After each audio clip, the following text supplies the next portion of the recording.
इस एपिसोड में R K. College of law, Firozabad द्वारा 1 जुलाई 2024 से लागू नए कानूनों द्वारा प्रावधानों में बदलाव के श्रृंखलाबद्ध तरीके से आम जनता तक पहुंचने की मुहिम है।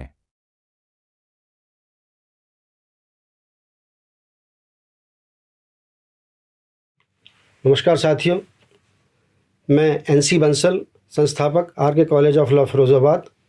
हमने ये वीडियो सीरीज़ स्टार्ट करने का सोचा है जिसमें जो भारत सरकार द्वारा 1 जुलाई 2024 से नए कानून लागू किए गए हैं उनके तहत आम जनता को प्रभावित करने वाली ऐसी कौन कौन सी चीज़ें हैं जिनकी जानकारी आम जनता तक पहुंचाई जा सके। इस सीरीज़ के द्वारा हमने कोशिश की है कि जो भी ऐसी चीज़ें हैं जिनका आम जनता को जानना ज़रूरी है उसके लिए ये स्टार्ट की गई है और इसका आप सबको उचित फ़ायदा भी मिलने की हमें उम्मीद है। नमस्कार साथियों, मैं Apurva Bhardwaj R K. College of law Firozabad की तरफ से एक नई वीडियो सीरीज़ लेके आया हूं जिसमें हम जनता के काम के लिए जितने भी कानून हैं और जनता के लाभ के लिए जो कानून यूज़ हो सकते हैं, जनता को जन सामान्य को किन किन अपने अधिकारों का ध्यान रखना है, किन किन कर्तव्यों का ध्यान रखना है, इस पूरी सीरीज़ में हम एक एक करके इनको समझने का कोशिश करेंगे और ये भी ध्यान रखेंगे कि कैसे जनता इन कानूनों का अपने लाभ में प्रयोग कर सकती है। आज का हमारा विषय है जो 1 जुलाई 2024 से भारत सरकार द्वारा संसद द्वारा 3 नए कानून पास हुए हैं, उन पर विस्तार से चर्चा करेंगे। ये कानून हैं भारतीय न्याय संहिता, भारतीय नागरिक सुरक्षा संहिता और भारतीय साक्ष्य अधिनियम।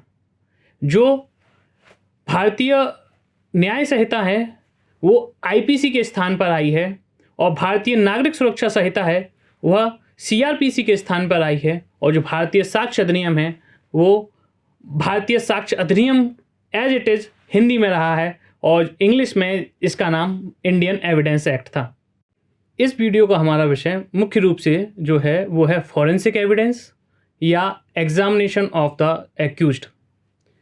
अब नए कानूनों में जो फॉरेंसिक एविडेंसेस हैं उनको अधिक महत्व दिया गया है। अधिक महत्व मतलब कि जब भी कोई भी घटना होती है तो उसमें फॉरेंसिक एविडेंसेस को अधिक प्राथमिकता दी जाएगी और जो एग्जामिनेशन ऑफ द एक्यूज्ड है उसे वीडियो कॉन्फ्रेंसिंग के थ्रू भी किया जा सकता है।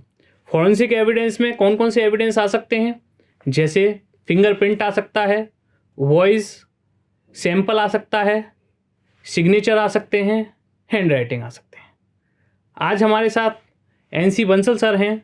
सर तो ये जो फॉरेंसिक को उन्होंने जोड़ा है इसमें कोई टाइम लिमिट भी रखी है, कितने टाइम में फॉरेंसिक हो जाना चाहिए उस पर्टिकुलर कंप्लेंट का या पर्टिकुलर मामले में? जी, मैं समय के बारे में ये बता देना चाहता हूँ कि पहले अभी ये जो कानून में प्रावधान किया गया है फॉरेंसिक एविडेंस के लिए, ये अगले 5 मतलब 1 जुलाई से ये कानून लागू हुआ है। उसके 5 वर्ष के भीतर राज्य सरकारों को ये अधिसूचना निकालनी पड़ेगी कि वे अपने जांच के मामले में, इन्वेस्टिगेशन के मामले में फॉरेंसिक को कंपलसरी करें। तो अभी आज की डेट में ऐसा कंपलसरी नहीं है? हाँ, यस, अभी आज की डेट में ये कंपलसरी नहीं है, परंतु राज्य सरकारों को 5 वर्ष के भीतर अधिसूचना जारी करके इसे कंपलसरी करना होगा। तब तक ये अभी ऑप्शनल ही है? हाँ, तब तक ये अभी ऑप्शनल है। अब इसमें जो सर ने बात कही कि ऑप्शनल है, लेकिन यदि 5 वर्ष के बाद भी कोई राज्य सरकार अपनी राज्य में फॉरेंसिक डिपार्टमेंट की पूर्णतः व्यवस्था नहीं कर पाता है या फॉरेंसिक एविडेंस के कलेक्शन के लिए पूर्णतः व्यवस्था नहीं कर पाता है तो क्या होगा, तो उसे बगल वाले राज्य से या अपने पड़ोसी राज्य से सहायता प्राप्त करने का अधिकार होगा और वो बगल वाले राज्य से फैसिलिटी प्राप्त कर सकता है। ठीक। अब इसमें सर एक प्रश्न यह आता है कि क्या सभी मामलों में फॉरेंसिक एविडेंस लागू होगा?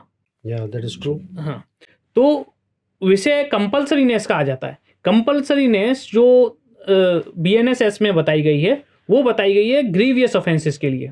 ग्रीवियस ऑफेंसेस जैसे मर्डर है, रेप है, ऐसे जो है ना ग्रीवियस ऑफेंसेस हैं जिनके लिए एक पनिशमेंट का क्राइटेरिया भी सेट कर दिया गया, अर्थात जिनमें 7 वर्ष से अधिक की सजा है जिन मामलों में 7 वर्ष से अधिक की सजा है उनके लिए यह व्यवस्था की गई है कि फॉरेंसिक एविडेंस कंपलसरी होना चाहिए।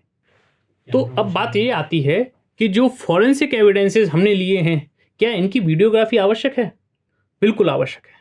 जो भी फॉरेंसिक एविडेंस घटना स्थल, जिसे हम अंग्रेजी में क्राइम सीन बोल रहे हैं, क्राइम सीन पे जितने भी फॉरेंसिक एविडेंसेस हैं कलेक्ट किए जा रहे हैं, उन सभी की वीडियो रिकॉर्डिंग कंपलसरी है। तो वीडियो रिकॉर्डिंग कहाँ से हो जाएगी? वीडियो रिकॉर्डिंग, हाँ। अब क्या वीडियो रिकॉर्डिंग मोबाइल से करनी है या डिजिटल डिवाइसेस से करनी है?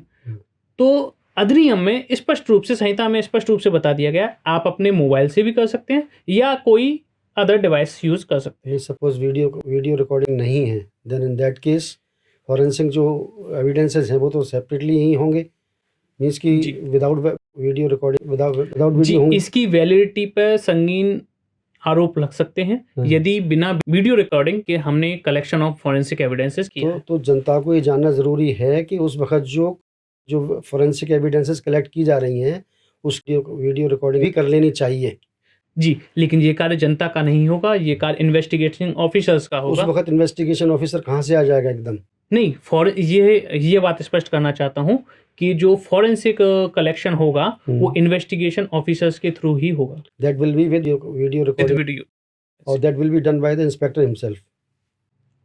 It may be the possibly the forensic team also. हाँ, फॉरेंसिक टीम जो whosoever is collecting the evidence, जी बिल्कुल, तो वही करेंगे और that will be valid only that will be valid.